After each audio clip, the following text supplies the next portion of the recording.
Hey everybody, welcome back to another episode of the program. Today we're going to talk about the explosion of Lake Toba, or it was Mount Toba and then it became a lake, a Caldera lake, and the explosion of human cognition. Now, there's a disclaimer here. First of all, correlation does not necessarily equal causation, as you may all know. However, there are some interesting details that should be discussed about the coincidence between this huge, the biggest volcanic explosion in history that we know of, and the sudden rise in human cognitive abilities. Not to be confused with the huge sudden increase in brain size that happened hundreds of thousands of years earlier. I'm talking about the so-called cognitive revolution of Homo Sapiens. Those are two things that I want to discuss in this episode. This relation between the genetic bottleneck and the cognitive boom of sapiens. Is that a coincidence or not? Are they related? And then we're going to talk a little bit about into Africa, out of Africa, and the forced migrations and all that stuff, and how this all ties in to other things. So some background information. Homo sapiens is, if you don't already know, is a highly autapomorphic among hominids, meaning they have very unique skills and capabilities compared to other humans in their genus, as well as other animals on the planet. So it's not just brain size; it's because of their language, or our rather, language and speech capabilities. All that happened, again, like I mentioned, around 70,000 years ago. They're sharply distinguished from other organisms by their uniquely symbolic mode of cognition. So what does that mean? Well, humans were able to communicate abstract thought, things that weren't necessarily immediately there in their vicinity. And we're going to go into that later on in the video. And then some other background information before we actually dive right into this is the Toba supervolcano eruption. So if you guys look at the map here, around modern day Singapore and next to Malaysia, there's Lake Toba, the Caldera volcano. That volcano exploded, and this huge cloud of ash, ridiculously huge. So here's Lake Toba here, and this is a caldera lake, and you can see in the middle here is this sort of volcanic island that is growing. It's grown well over 1,000 feet since it last exploded. So it's about ready to blow, not anytime soon, but it'll blow again at some point. So this thing exploded, and it did the entire northern hemisphere. I mean, it led to forced migrations, humans in Western Eurasia, the Middle East, and then human to safe zones into Africa via the Bab al-Mandeb Strait, which I'll pull up here, right here. So this is like a nice image of it. And then here's the actual, you can see it's like right on the bottom part of where the Red Sea and the Gulf of Aden meet into essentially modern day Somalia and Ethiopia, which is conventionally known as where the mitochondrial Eve is located and the cradle of civilization, or the cradle of the birthplace of Homo Sapiens, allegedly.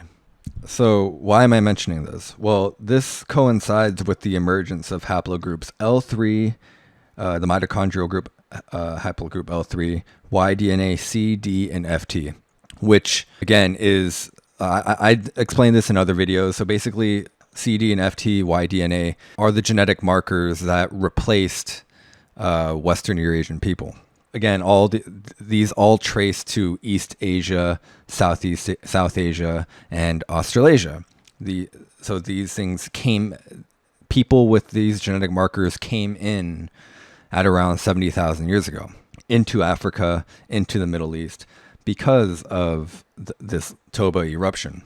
Right after this, you see the first appearance of ranged weapons, so bows and arrows, oil lamps, needles for sewing clothes, art. There's mobile art where they found these in the Blombos caves. There are these carved stone pieces that they found littered everywhere, as well as the more famous Stottle Cave Lion Man, which date I forget the date. It's I think it's like 55,000 years, something like that. I don't have the date in front of me, but around that, in the wake of this, you have artwork like that just explode onto Earth, onto the scene, essentially. Other evidence that emerges suddenly is religion. So the ability to think or to believe in spirits or the supernatural, commerce, and social stratification. And we'll get into that later on when we start talking more about speech and all the implications of what they call recursive thinking or recursive language, which essentially just means the ability to speak in the abstract. So, for example, the primitive language is like, be careful, there's a lion there. But an example of recursive language or speech, which is like a computation term, by the way, like it's like a really highly technical term. What it basically means is this morning, so an example of it would be this morning I saw a lion next to the river, and here are the different ways to get to the river, and just be careful. So you're speaking, you're separating between time and space essentially, and you're acknowledging the future. So that type of language is very interesting because it's very hard to develop without someone who actually there's a hard barrier there. You can't develop it unless there's someone who has that ability already that can teach it to you, and not teach it to you at any point in your life, teach it to you in very early life. So there's a if you guys can look up like feral children and stuff like that. So essentially after a certain age, there's you can't pick up language like the way we would speak it now. You can't gain that type of fluency. You have to do it right when you're born, and up until probably, I think it's like 4 or 5 years old. After 5 years old, maybe 6 years old, there's a huge drop off in that type of ability. So you have this window. So this emerges in the wake of this huge genetic bottleneck situation, the Lake Toba disaster. By the way, so here's Lake Toba, and this is the extent of the ash. Okay, so all of the northern hemisphere was just completely messed up. Everything above, there's no line here that demarks it, but the northern hemisphere was just completely uninhabitable. So everything, basically parts of the Middle East and Africa, there were safe zones in Africa. These people had to go over and occupy those areas because China, modern day China was messed up. All of these places were messed up. And the only other safe haven was Australia here. Australasia. So these people went in a few different directions. Let's get into the actual details of this Lake Toba eruption first. So Toba is actually the biggest. So if you look at this visual here, volume of material erupted. So you have 2,800 cubic kilometers worth of just volcanic dust, ash, magma, all of this stuff. It completely dwarfed everything else. You can see like Mount St. Helens, for example, back in 1980, it's just like a fraction of what was going on.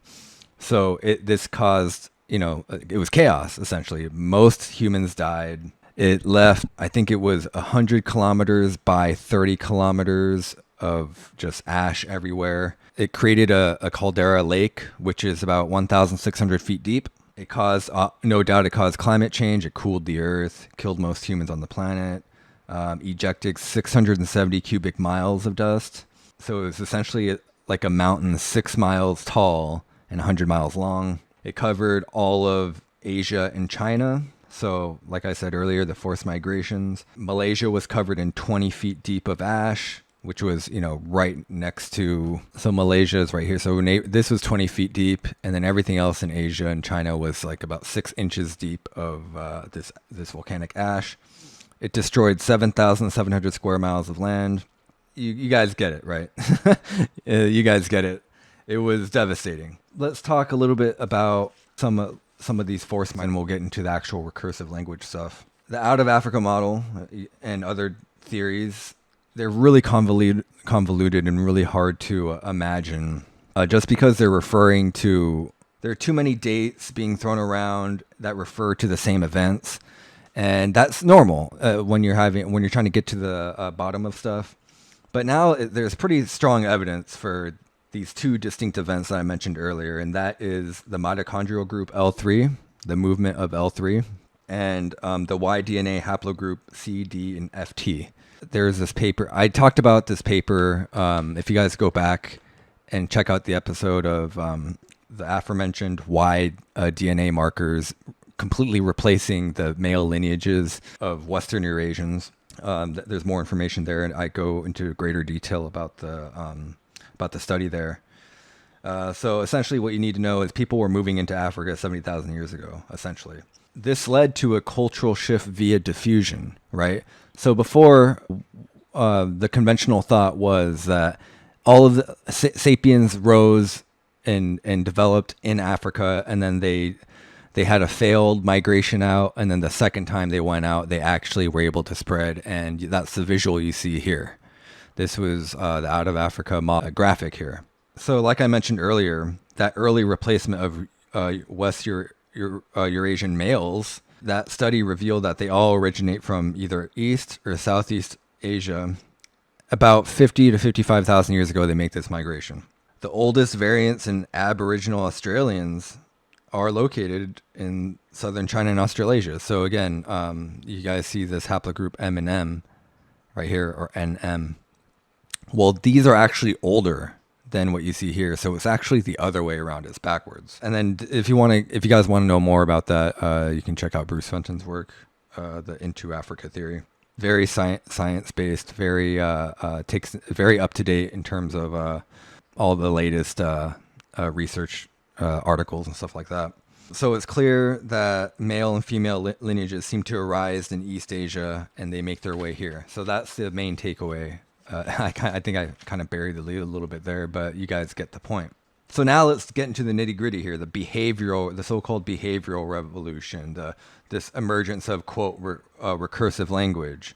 Again, like I mentioned before, what do you mean by recursive language? It's a technical term. It means the ability to communicate in the abstract. And sapiens around 70,000 years ago somehow got this ability. So I can't stress enough how much of a conundrum this is. You need to have someone with that ability from the get-go, so that it implies a third party. If you read Yuval Harari's book, Sapiens, he thinks it's just a coincidence and it's not important to know how it came about. He thinks it's just he calls it the quote tree of knowledge, genetic mutation. What he's referring to is the development in these localized areas of the brain, speech and language. Now, I mentioned earlier that this should not be confused with the sudden increase in brain size about 700, 800,000 years ago. It's not that their brains were already huge. They just didn't have this nuanced localization of these two abilities. So it's a massive mystery how this happened. And I don't know if it's because of Lake Toba. Obviously correlation causation, but it's weird that this happens at around the same time as most humans die off, and the ones that survive have this ability magically. This recursive language it's not like two kids started talking and that's just how it developed. A huge complex language system developed. That's not what happened at all. Like if anybody who's listening knows about early childhood education and speech therapy, you guys know that you need to have an adult or someone learned enough to foster that within that window. So just imagine the scenario, right, in the wake of this nuclear fallout type situation. The adults already don't have this ability, so they don't know how to converse in recursive language. The other children don't know because they're children. Older people, same thing. The really old people, and then the adolescent people, they've already passed that window. So how did that happen? Some people think it was psychedelics. They took psychedelics and they just make these novel noises and you attach reason and meaning to them. And I guess that's a possibility, but it's just hard for me to wrap my hand around that.